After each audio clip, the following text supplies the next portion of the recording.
নমস্কার, Narisha herbal international থেকে নারিশা দত্ত বলছি। বেলিকুল বেলিকুল বেলিকুল প্রত্যেকটা মানুষের কাছে কিন্তু আজকে সমাদৃত। মানুষ বুঝতে পেরেছে বেলিকুলের হাত ধরলে পাইল, ফিস্টুলা বা এবং পাইলস থেকে ব্লিডিং কিংবা আপনার রক্ত আমাশা, কনস্টিপেশন থেকে দূর হয়ে একটা নিরাময়, একদম সুস্থ দীর্ঘায়ু জীবন কিন্তু আপনি কামনা করতে পারেন।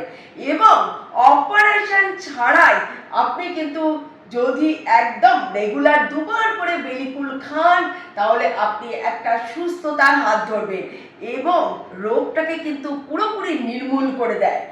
বহু মানুষ এই রোগটাকে একদম এই পাইলসটাকে হয়তো সেইভাবে কেয়ার করে না, নেগলেক্ট করে, তা থেকে কিন্তু আপনার ভয়াবহ ক্যান্সারের কিন্তু রূপ নিতে পারে। যদি আপনি সেই অবস্থায় না যেতে চান, তাহলে এক্ষুনি আপনি নারিশা হার্বাল ইন্টারন্যাশনালের বেলিকুলের হাত ধরুন। বেলিকুল প্রত্যেক দিন দুবার করে খান, আর দেখুন এই রোগটা থেকে পুরো একদম নির্মূল হয়ে অপারেশন ছাড়াই আপনি কিন্তু একটা সুস্থ, স্বাভাবিক এবং দীর্ঘায়ু জীবন কামনা করতে পারেন।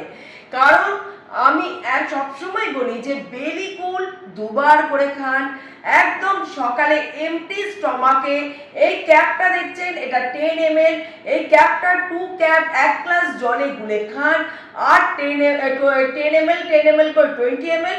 রাত্রে আবার আপনি যখন ডিনার করছেন তার আগে 20 ml খান। তাহলে দেখবেন আপনি এই সমস্যা থেকে তো বেরিয়ে আসছেন, একটা সুন্দর ঘুমও আপনাকে প্রেজেন্ট করবে এবং আপনি সুস্থ, স্বাভাবিক এবং দীর্ঘায়ু জীবন কামনা করবেন। মহা ঔষধ কিন্তু আমি বলছি, পাইলসের মহা ঔষধ কিন্তু বেলিকুল। তাই বেলিকুলের হাত ধরুন, অপারেশন ছাড়াই আপনারা একদম নির্মূল হয়ে উঠুন। রোগের উৎসটাকে ধরুন এবং রোগকে নির্মূল করুন। তাই বেলিকুল প্রত্যেক দিন আমরা দুবার করে খাবো আর দীর্ঘায়ু জীবন কামনা করব।